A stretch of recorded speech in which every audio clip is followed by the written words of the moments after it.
नमस्कार। इस कक्षा में मैं बताऊंगा मिश्र वाक्य। देखिए, पहले मैं दो वाक्य लिख रहा हूं। रोहित नाम का एक लड़का है। रोहित कनाडा एक बहुत विख्यात देश है। रोहित कनाडा चला गया। Rohit went to Canada. और दूसरा वाक्य मैं लिख रहा हूं, वह मेरे पड़ोस में, he was living in my neighborhood, वह मेरे पड़ोस में रहता था। तो देखिए, ये दो वाक्य हैं। तो मैं लिख देता हूं यहां पर कि यह एक वाक्य है और यह भी एक वाक्य है। दो वाक्य हुए। अब इन दोनों वाक्य को मैं जोड़ देता हूं। अब नियम पर आप नहीं जाए, एक कॉमन सेंस अप्लाई करें कि इन दोनों वाक्यों को जोड़ देना है तो क्या लिखेंगे। देखिए क्या लिख रहा हूं मैं। रोहित कनाडा चला गया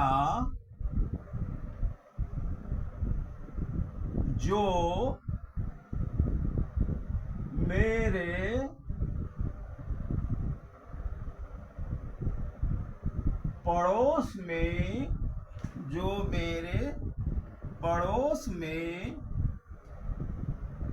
रहता था। रोहित कनाडा चला गया जो मेरे पड़ोस में रहता था। Rohit went to Canada who lived in my neighbourhood. तो ये भी तो एक वाक्य है। अब देखिए कि वाक्य की क्या पहचान है। मैं परिभाषा की बात नहीं कर रहा हूं। वाक्य की परिभाषा कई तरह से दी जा सकती है, लेकिन आप पहचानेंगे कैसे कि वाक्य किसको कहेंगे। तो देखिए, वाक्य में शब्द होते हैं, कई शब्द होते हैं। बहुत लंबा वाक्य हो सकता है और सबसे अंत में पूर्ण विराम होता है। जैसे देखिए, यहाँ पूर्ण विराम है, यहाँ पूर्ण विराम है, यहाँ पूर्ण विराम है। तो यहाँ भी पहला शब्द से लेकर पूर्ण विराम तक यह एक वाक्य है। तो अब जरा बताएं कि जब ये दोनों अलग अलग थे, रोहित कनाडा चला गया तो वह भी वाक्य था, वह मेरे पड़ोस में रहता था वह भी वाक्य है। तो क्या यहां से लेके यहां तक यह भी वाक्य होगा? वाक्य तो है, लेकिन इसमें थोड़ा अंतर है। देखिए, इसमें जो है ये कनेक्टर है, योजक है, और यहां से लेकर यहां तक जो है यह वाक्य है। यहां से लेकर यहां तक वाक्य है। और इसको मैं थोड़ा नीचे लिखता हूं ताकि फिर से लिखने में सुविधा होगी। जो मेरे पड़ोस में रहता था। तो यह भी जो है मेरे पड़ोस में रहता था, यह भी वाक्य है। परंतु क्या यह उचित था कि अलग अलग था तब भी वाक्य है और जुड़ जाने के बाद भी वाक्य है? नहीं। अब यह कहलाएगा उपवाक्य। अब यह कहलाएगा उपवाक्य। इसमें दो उपवाक्य हैं। अब जरा सा ध्यान दीजिए कि अगर इसको मैं हटा देता हूं तो क्या आएगा? जो मेरे पड़ोस में रहता था। जो मेरे पड़ोस में रहता था स्पष्ट नहीं हो रहा। यह निर्भर कर रहा है इस पर, रोहित कनाडा चला गया जो मेरे पड़ोस में रहता था। या अगर मैं इसको ढक देता हूं, रोहित कनाडा चला गया, यह बिल्कुल स्पष्ट है। लेकिन यह वाक्य जो है, जो मेरे पड़ोस में रहता था, यह निर्भर कर रहा है इस पर। इसलिए इसको बोलेंगे आश्रित।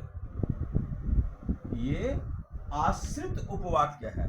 और चूंकि इसका अर्थ जो मेरे पड़ोस में रहता था इस पर निर्भर करता है तो यह हो जाएगा प्रधान उपवाक्य। इसको मैं थोड़ा और स्पष्ट कर देता हूं, 2 जगह लिखा गया है, इसलिए आपको किसी प्रकार का भ्रम नहीं हो।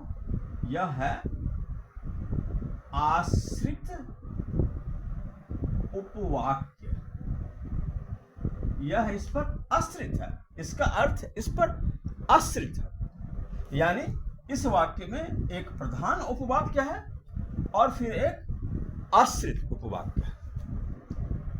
अब देखिए कि आश्रित उपवाक्य क्या होता है और प्रधान उपवाक्य क्या होता है, एक और उदाहरण देकर मैं आपको समझा रहा हूं। डॉक्टर ने सलाह दिया,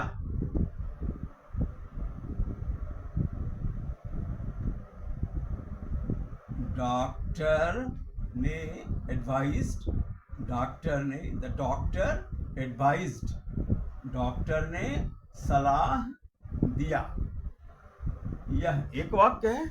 और क्या सलाह दिया, ज्यादा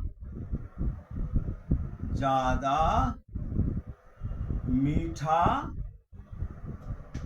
मत खाएं, suggested not to take much sweet, the doctor advise not to take much sweet. तो यह एक वाक्य है। ज्यादा मीठा मत खाएं, यह भी एक वाक्य है। अब देखिए इसको अपने कॉमन सेंस से, मैं नियम की बात नहीं कर रहा हूं कैसे जोड़ा जाता है, अपने कॉमन सेंस से इसको मैं जोड़ रहा हूं। डॉक्टर ने सलाह दिया कि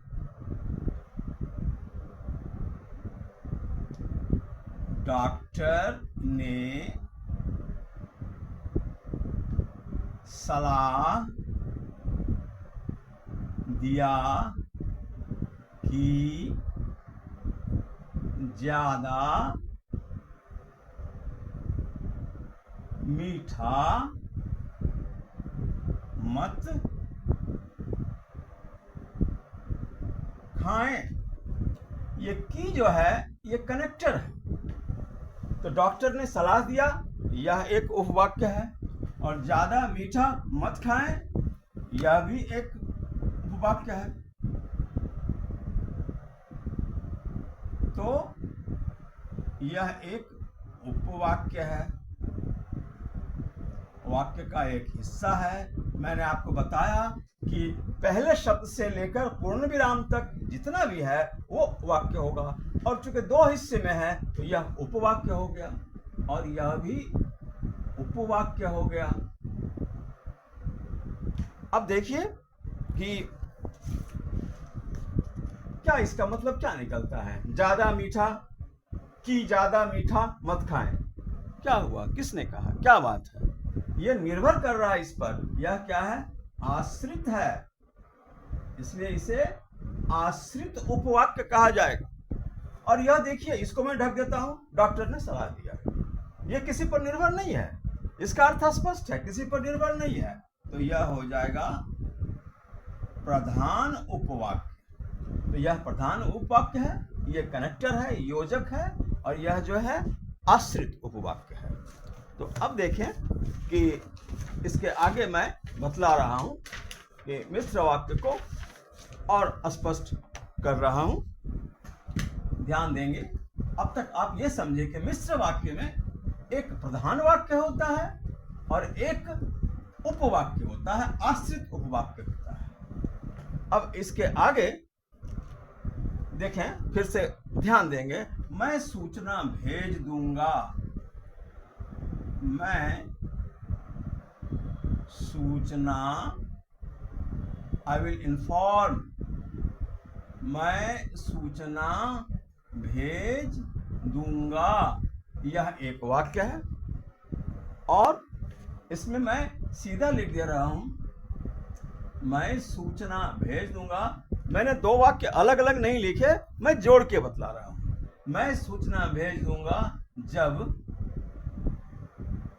डॉक्टर साहब, जब डॉक्टर साहब आ जाएंगे, I will inform when the doctor will come होता है ना कि क्लिनिक में गए, डॉक्टर साहब नहीं हैं, पेशेंट है, तो उसने किसी से पूछा, वहाँ के किसी एम्प्लॉय से कि भाई कब आएंगे, तो उन्होंने कहा कि आप जाइए, डॉक्टर साहब जब आएंगे तो मैं सूचना भेज दूंगा।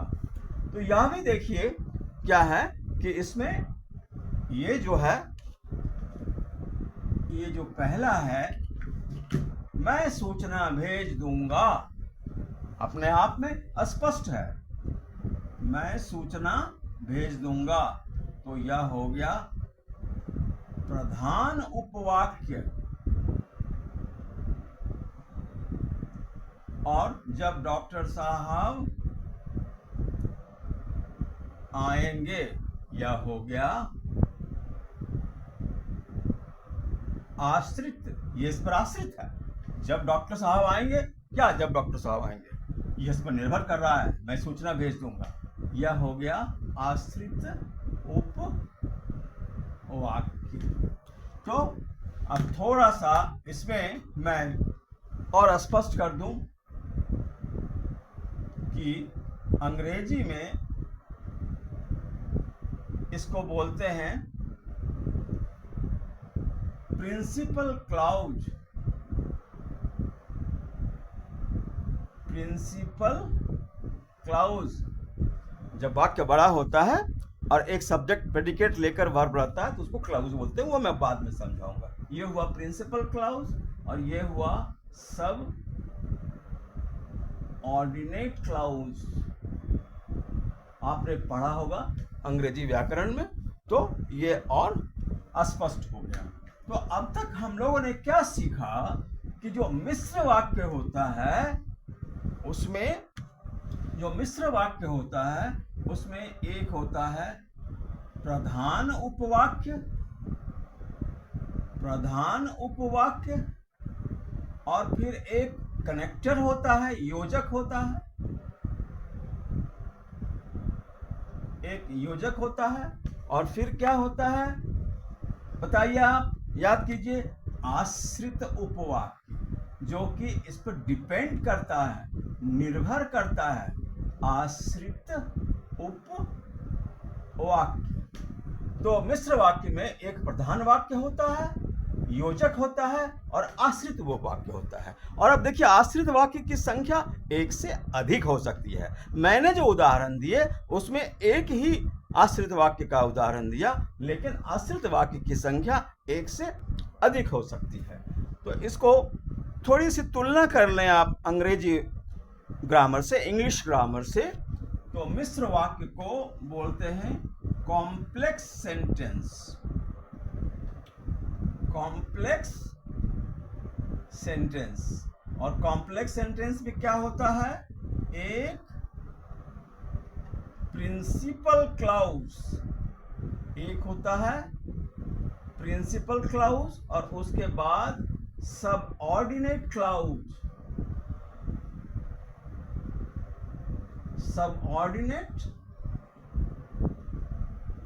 clause. And just I told that the number of subordinate clause will not be only one. The examples those I gave, in those sentences only one subordinate clause was there, but it may be more than one.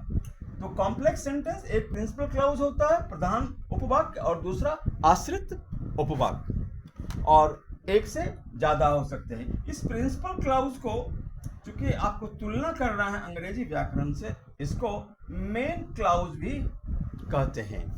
तो इसके बाद मैं और चर्चा करूंगा मिश्र वाक्य की, और फिर चर्चा करूंगा मैं मिश्रित वाक्य की। तो आप अपनी जिज्ञासा बनाए रखें हिंदी व्याकरण पढ़ने के लिए, समझने के लिए। मैं आपके ज्ञान की परत खोल रहा हूं, और आप लाइक करें, शेयर करें, कमेंट करें आपको वीडियो कैसा लगा, ताकि मैं और अच्छा बना सकूं। आपकी भाषा मजबूत होगी तो आपका व्यक्तित्व भी मजबूत होगा, आपकी क्रियाशीलता मजबूत होगी, लिखने की, बोलने की रचनात्मकता बेहतर होगी। फिर हम मिलेंगे। देवेश कुमार घोष का नमस्कार।